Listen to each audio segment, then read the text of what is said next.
One of the most common myths that I hear is that if unused, muscle tissue converts into fat. It's really important to say that muscle tissue has muscle cells and fat tissue has fat cells.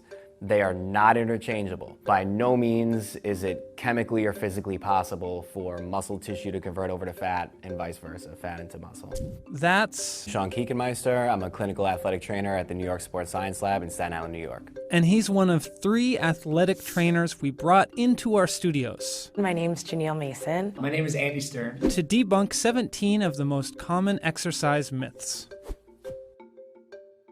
It really depends on your goals. Training fasted in the morning is more conducive to losing fat because when you wake up, you're in a fasted state. And that means Your body is basically consuming itself. So it's looking at fat storage, it's looking at muscle storage. That's the time where if your goal is to lose weight and just slim down, lean down, that's the best time to optimize that window for training. but In terms of effectiveness of training in general, I don't think it really matters. You just need to make sure that if you are training at night, you are not fatiguing yourself throughout the day. So when most people think stretching, they're thinking static stretching. You achieve a certain position, you hold that position, and your goal is to increase your range of motion. The problem with that is you can end up really loose. And if you follow that type of stretching with something explosive or something ballistic or something strength-based, you now have a loose tissue or you have a lax joint and you're not going to be able to produce as much force, and you could also potentially lead yourself to being injured because you're not as stable. So one of my favorite is when it's the holidays, right? And you have that aunt or uncle that's just like, hey, I'm just trying to lose it, like right here, and they start pinching the lower abdomen. I'm like, oh great, you can't spot reduce the part that you want. And in good news, it doesn't go the other way either. It's not like when I eat a cheeseburger, it's gonna go right to my right hip. and if you are trying to lower your body fat, cardio isn't the best way to do it. Cardio doesn't burn fat, cardio burns calories. So if your goal is to lose weight, you want to be in a caloric deficit. So as a part of getting into that caloric deficit, doing cardiovascular exercises is helpful. But if you're not eating a diet or if you're not monitoring your caloric intake on top of that and making sure that you are in that deficit, no amount of cardio that you do, you can't outrun a bad diet. And in fact, doing too much cardio can actually be a bad thing. If all you're doing is cardio with the goal of losing weight, you can start to burn into that muscle tissue. So if you're burning into your lean muscle tissue now, you could actually be slowing down your metabolism, you could be decreasing your bone density, and you could be making yourself weaker. And that's why I think this myth is potentially the most dangerous and damaging one for the general population. But it may not be as common as the belief that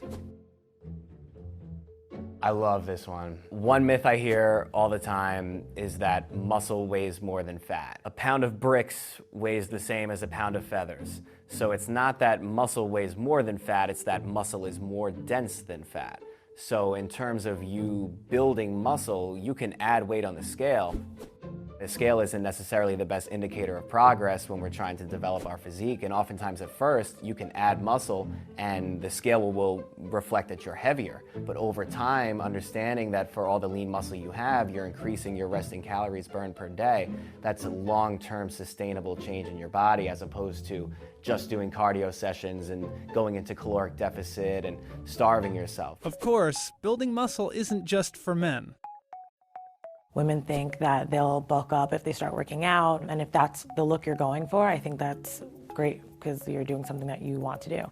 But if you are working out for general wellness and health, I don't want you to be afraid to lift heavy weights. You're not going to get bulky by nature. And in fact, weightlifting is especially important for women. As we age, we become more prone to getting osteoporosis. So we definitely need to be doing resistance training where our muscles are feeling that stimulation so that the bones nearby can remain strong. And whether you're a man or a woman, you don't actually need weights at all to build strength. I mean, the myth being that you have to go to the gym to be doing strength training is crazy, right? Your body is a weight.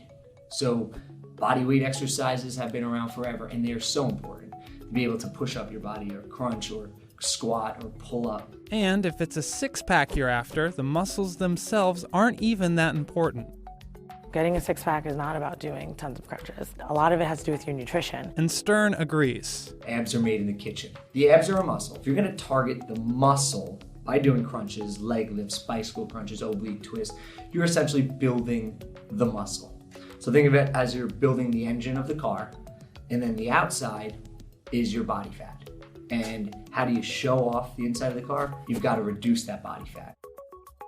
So